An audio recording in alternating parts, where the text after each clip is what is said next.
Good morning, good afternoon, good evening, Capital City Baptist Church.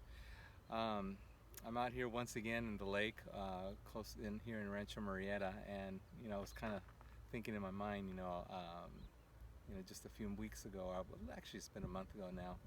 My family and I, we were in Yellowstone and seeing the beauty of that place, and then the lakes that we got to see, they were massive. And then I come over here and I see this lake. It's not as big, but it doesn't take away the fact that it's still God's creation. God made this possible. And it reminds me of a couple verses that I wanted to share with you guys.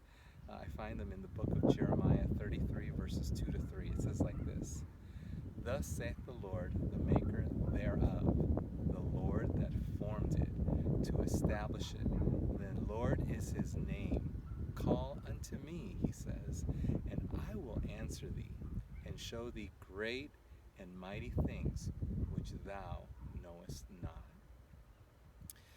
As I read those verses, that is of great comfort to me, because oftentimes we look at the world and what they're holding on to. They're holding on to a lot of things, but the last thing that they're holding on to is the Lord. And that is so unfortunate, because they're holding on to things that are temporal, things that will not last.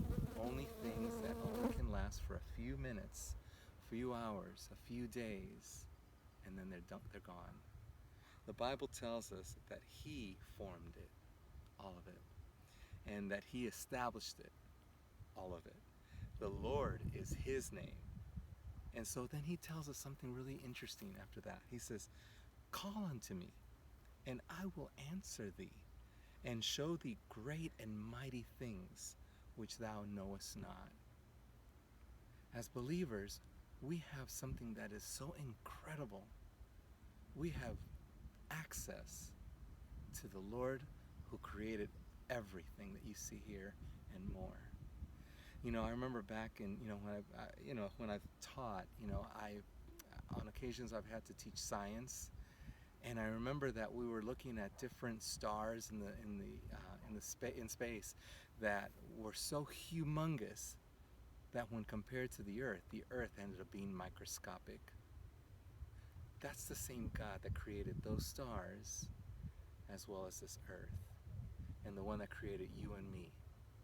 What an amazing concept to know that when we bow our knees before the Lord and we bow our head in prayer, we're speaking to the one who created all those things. That's power. Power that we can never fathom, and yet is so great and right at our, shall we say, fingertips?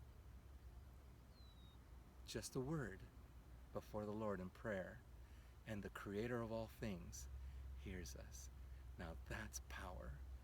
What a mighty God we serve. May God bless you.